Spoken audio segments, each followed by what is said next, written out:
Kolkata high court ने OBC आरक्षण नहीं बल्कि मुस्लिम आरक्षण को लेकर के जो अपना फैसला दिया है वह स्वागत योग्य है।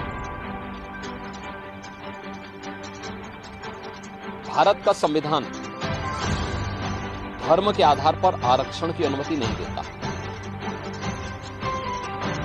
वेस्ट बंगाल की मुख्यमंत्री टीएमसी की सरकार ने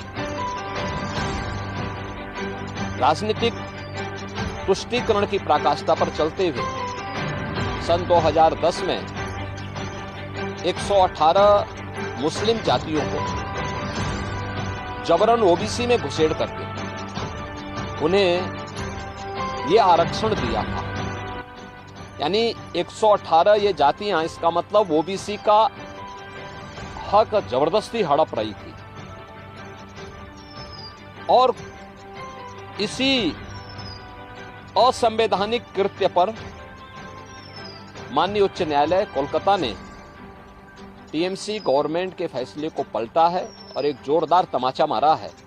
यह कार्य असंवैधानिक था और इसको अनुमति नहीं दी जा सकती है।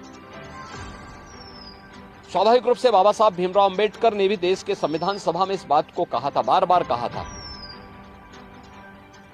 आरक्षण भारत के अंदर अनुसूचित जाति जनजाति के लिए और मंडल कमीशन के बाद ओबीसी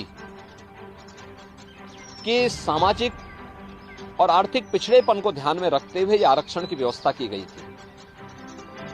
लेकिन धर्म के आधार पर आरक्षण की इजाजत भारत का संविधान कभी नहीं देता। और बाबा साहब भीमराव अंबेडकर ने इसके लिए बार बार देश को वार्न किया था कि धर्म के आधार पर भारत का विभाजन हुआ था। हमें फिर से कोई ऐसी स्थिति नहीं पैदा करनी चाहिए जो इस देश को विभाजन की ओर धकेले। और मुझे लगता है कि यह फैसला एक नजीर बनना चाहिए। यह फैसला जो कर्नाटक के अंदर कांग्रेस की सरकार ने ओबीसी के अधिकार पर इसी प्रकार की सेंधमारी करते हुए मुसलमानों को आरक्षण देने का काम किया है, और कांग्रेस की सरकार ने आंध्र प्रदेश के अंदर भी इस प्रकार की जो शरारत की थी, इसका अब जोरदार जवाब दिए जाने की आवश्यकता है।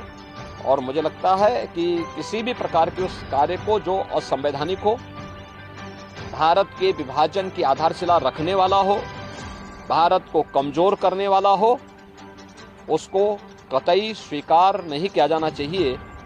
देश की कीमत पर राजनीति की जो एक नीति चल रही है, खासतौर पर कांग्रेस और इंडी गठबंधन से जुड़े हुए दलों में जो होड़ लगी है, इस होड़ को पूरी तरह खारिज किया जाना चाहिए और इसको बेनकाब किया जाना चाहिए।